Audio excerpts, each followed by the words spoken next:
سلامونه، نیکې هیلې او پیرزوینې مې ومنئ. د شملې راډیو قدرمنو اوریدونکو هیله ده چې روغ او جوړ، خوښ او خوشحاله به اوسئ. له شملې راډیو څخه مو د خیال نړۍ خپرونې ته زه محمد زبیر لالهاند هرکلی کومه. د نن ورځې په خپرونه کې درته د انسان او دویتا د ناول دریمه برخه وړاندې کوو. تمه ده تر پایه را سره پاتې شئ او د انسان او دویتا د ناول دریمه برخه هم را سره واورئ. په تیره برخه کې دې ځای ته رسېدلي وو. که زه له خپل بشپړ ټولګي سره له سینده راپورې وتلی وای، نو د دغه ساده انسانانو به څه حال وو؟ دغه خلک ولې دومره بدنام دي؟ زموږ د هیواد دستور او ټولنې دوی ته د انسانانو درجه ولې نه ده ورکړې؟ دوی له ما سره ولې دومره شریفانه چلند کوي؟ دوی زما پښو ته د لاسونو راوړو پر ځای زما بوټۍ ولې ونش کولې؟ که له دوی سره د دښمنۍ فطري حق لري، نو په ما کې کومه داسې ښېګڼه ده چې زه د دې خلکو د رحم حقدار ګرځولی یم؟ د سپوږمۍ په رڼا کې بوډا سردار ته وکتل او د هغه په څېره کې د مینې، میړانې او خواخوږۍ نښې ولیدې. زړه یې راډک شو. سردار وویل: ښه نو، زه درنه ځم. که ستا څه شي ته اړتیا وه، د دې کسانو نه کوم یو ما ته راواستوه. سردار ډېر لرې نه و تللی چې سکدیو له چپرکټ څخه جګ شو او په رېږدېدلي غږ یې وویل: ودرېږه. سکدیو وویل: ما ته د دې ځمکو په منځ کې خوب نه راځي. تاسو پر ما باور وکړئ، زه به د تېښتې هڅه ونه کړم. زه غواړم یوازې وم نن شپه. سردار نږدې راغی او ځواب یې ورکړ: که تاسو غواړئ ولاړ شئ، څوک مو یې څارولای شي؟ که د سیند وضع داسې نه وای، ښایي ما هم دا نن ته پورې غاړې ته رسولی وای. ستا په زړه کې دا خیال ولې را پیدا شو چې ته بندي یې؟ ما دغه خلک ستا د خدمت لپاره ځکه پرېښودل چې ته ښایي یوازې له خوب سره عادت نه وي. د ښار اوسېدونکي په ځنګلونو کې ویریږي. سکدیو په غمجنه لهجه وویل: زه دوی ته زحمت نه ورکوم. تاسو امر ورته وکړئ چې خپلو کورونو ته ستانه شي. د سردار په اشاره ټول خلک پاڅېدل او خپلو کورونو ته روان شول. بیا هغه سکدیو ته وویل: ما ته څه اړتیا وه؟ تا په خپله دوی ته ویلی شوای چې ولاړ شئ. دوی ټول د میلمنو په خدمت او عزت پوهیږي او ستاسو غوندې میلمه د خدمت موقع هر وخت نه برابریږي. د سکدیو پر زړه یو ژور زخم جوړ شو او بې سیکه پر چپرکټ ور ولوېد. سردار چې ترې رخصت شو، لږ وړاندې خپل کور ته ننوت. د کور په پراخ انګړ کې څو ښځو روغبړ کاوه. هغوی چې سردار ولید، هر یوې د خپل کور په لور مخه واخیسته. سردار بې له دې چې کنول ته څه ووایي، په انګړ کې په یو چپرکټ څملاست او په ژورو سوچونو کې ډوب شو. د هغه نوم ساون و. دی د دغې نیمې غرنۍ او نیمې صحرایي سیمې د قبایلو مشر او لارښود و چې د سیند د پورې غاړې لوړ ذاتو او مذهبي مشرانو دوی ټیټ ذاتې بللي وو. دغه خلک د پنجاب د هغو پخوانیو اوسېدونکو څخه وو چې د منځنۍ اسیا اریایي فاتحانو پرله پسې یرغلونو د پنجاب له پراخو دښتو او میدانونو څخه د شمال ختیځ غرونو دغو غیږو ته رازغلولي وو او په فنا اخیستو مجبور کړي وو. اریایي فاتحانو او یا لوړ ذاتو خلکو دغه مات شوي قومونه په خپل کلتور کې ټیټ ذاتي او سپک ګڼل. بیا هم په زرګونو داسې کسان وو چې د خپلې ازادۍ په بیه د قوم دغه پرېکړه ونه منله.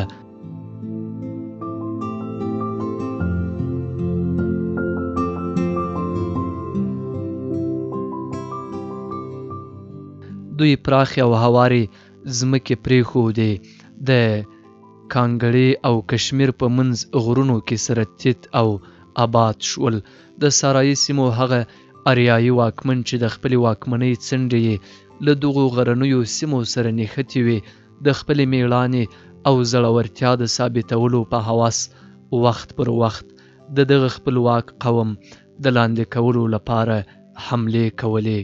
یو راجه به چې په دغو غرنیو سیمو کې څومره زیاته برخه ونیوله او د فتح بیرغونه به یې پرې ورپول، په هغه اندازه به په ټولنه او مذهبي کړیو کې د عزت او درناوي وړ بلل کېده. د هوارو سیمو د راجګانو په څیر غرنیو قبایلو هم څو سرداران او مشران درلودل. د نورو قومونو د مشرانو په څیر ساون هم د څو قبیلو سردار او مشر و چې د اریایي فاتحانو له غلامۍ نه یې کرکه کوله.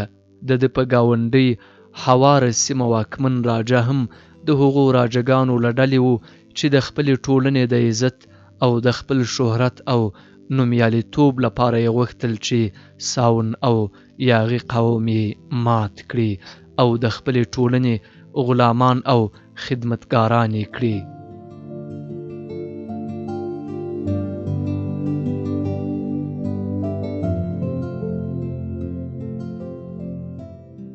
د لوړ خلکو او راجه او مذهبي مشرانو لپاره دغه خلک څه خطر نه وو. خدای نه خوښوله چې د انسانانو داسې ډله چې د دوی د خدایانو دیوتاګانو استازیو رټلی د غرونو په سمسورو څړځایونو واکمنه وي او د اسمان د ورښت او ځمکو له حاصل څخه هغه ګټې پورته کړي چې د دوی د ټولنې ځواکمن دیوتا یوازې د لوړ ذاتو لپاره ځانګړې کړي دي. خو د لوړ ذاتو د روحاني ځواک درناوی او د هغوی د بدني ځواک ویري هغه د غرونو یاغي اوسیدونکي وسلو غورځولو او تسلیمي ته اړ نه کړل. د ګاونډي راجه پلرونو او نیکونو په تیرو پیړیو کې یو پر بل پسې پر دې خلکو خپل زور ازمایلی و، خو په لوړو څوکو او ګڼو ځنګلونو کې تقدیر دې بېوسه خلکو ته د خپلې دفاع په زرګونو مضبوطې کلاوې جوړې کړې وې. په تیرو 12 کلونو کې د ګاونډي راجه لخوا پر دوی کوم یرغل نه و شوی. دا به ښایي په دې سبب و چې اوس د حکومت واګې د کومو خلکو په لاس کې وي. هغو د خپلو پلرونو او نیکونو له تجربو څخه عبرت اخیستی و، او یا هم ښایي د دې لپاره چې د دې لوړ ذاتو خلکو په قومي دستور کې په خپله دوی د دې خلکو د انساني حقوقو نه ورکولو په باب خپله پخوانۍ نظریه بدله کړې وه. لنډه دا چې په تیرو 12 کلونو کې امن او ارامي دغه خلک ډاډمن کړي وو او دوی له سیند پورې غاړې ته د یو ځواکمن خو امن خوښي ګاونډي قوم په اوسېدو او ژوند روږدي شوي وو.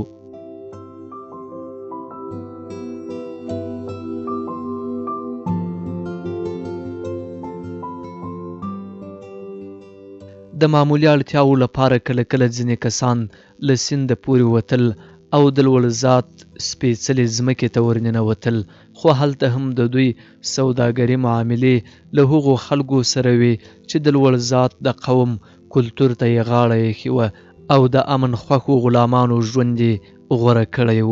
د دوی ځینو سادهګانو د لوړ ذاتو د سپېڅلو ماڼیو د زیارت شوق او مینې ښارونو ته د تلو جرات وکړ، خو په هغوی کې داسې نیکمرغه ډېر لږ و چې د داسې خطرناکو ځایونو له لیدو وروسته بیرته ژوندي کورونو ته راستانه شول، ځکه ساون له څو کالو راهیسې دا امر کړی و چې د دې قام هیڅوک به هم د خدای د استازیو دیوتاګانو سپېڅلې ځمکې ته نه ورځي. خو بیا هم ځینې خلک له سینده پورې وتل او له سیل او ګرځېدو وروسته به بیرته راستانه شول. ساون ډېر شریف سړی و. د هوښیارۍ او سادګي د ټول قوم وړوکي او بډاګان ورته تابع کړي وو. د په تیرو څو کلونو کې د خپل ولس جلب په لاس کې نیولی و. په دې موده کې دغه بوډا ماڼو له کوم طوفان سره مخ نه شو، خو له سینده پورې غاړې ته ویده طوفان د یو ځوان راجا او یو بوډا پنډت په څېرو کې بیا راوچت شو. د ځوان راجا د تخت کېناستلو 2 کاله کېدل او د بوډا مذهبي پیشوا د منصب سمبالولو لا 6 میاشتې نه وې پوره شوې چې د سیند نه پورې غاړې ته د اوسېدونکو آزادو قبایلو پر خلاف د ټولنې د دویتاګانو خپ غږونه بیا راپورته شول. 12 کاله وروسته سکدیو د لوړ ذاتو خلکو له ډلې څخه لومړی سړی و چې د خپل لوړ ذاتي ټولنې د ځواک د ښکاره کولو لپاره یې د ټیټ ذاتو او پلیدو انسانانو دغه پلیده ځمکه تر خپلو سپېڅلو قدمونو لاندې سرلوړې کړې وه. سردار پر خپله بستره غځېدلی و او په دغه عجیبه او حیرانونکې وضع کې د خپل میلمه د راتلو په باب فکر کاوه.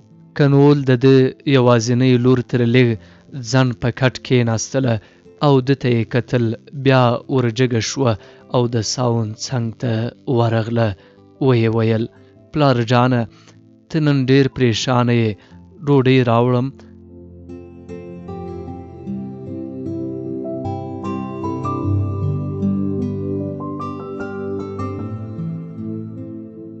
ساون بې له دې چې هغه ته وګوري ځواب یې ورکړ: نه، زه وږی نه یم.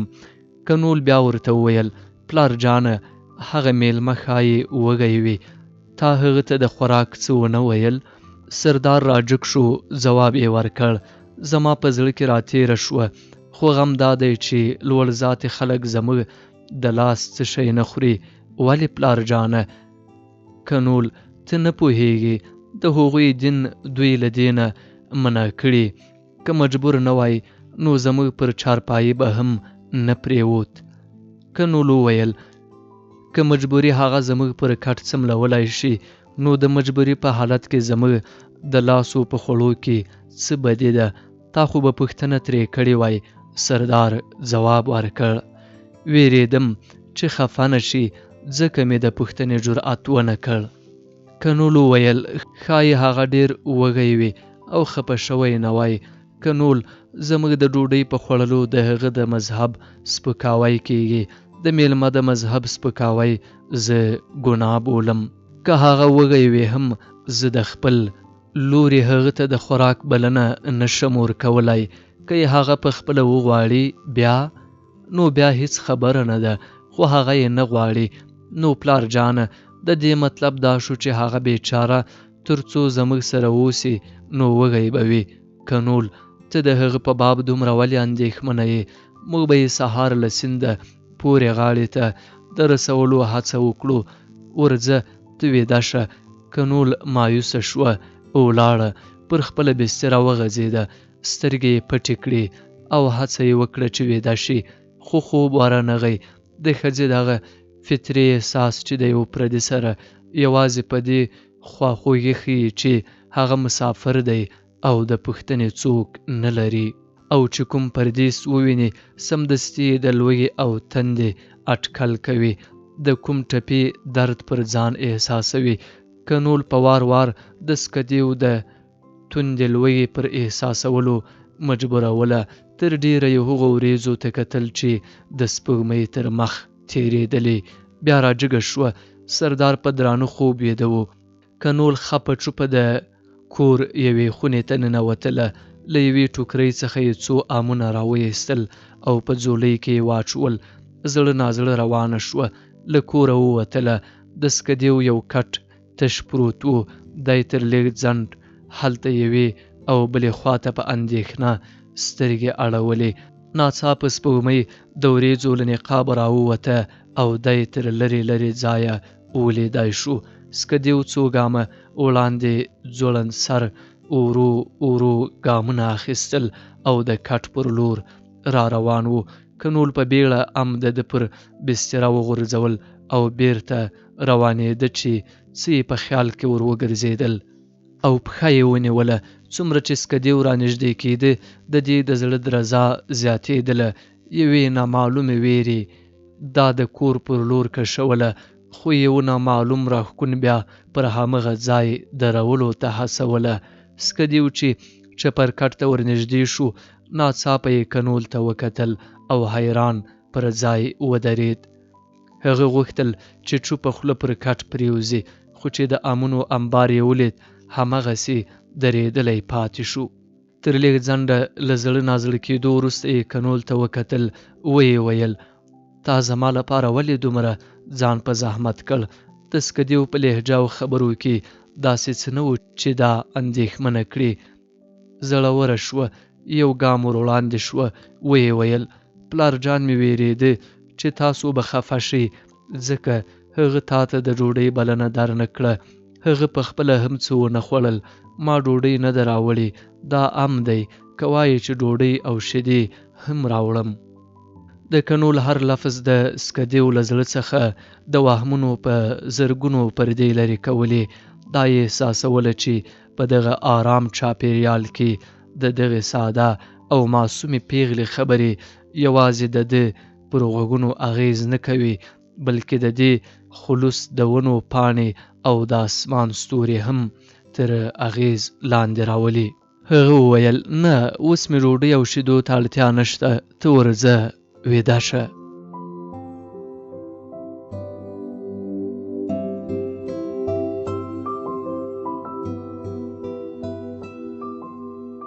د خیال نړۍ د خپرونې قدرمنو مینوالو، د انسان او دویتا د ناول درېیمه برخه په همدې ځای پای ته رسیږي.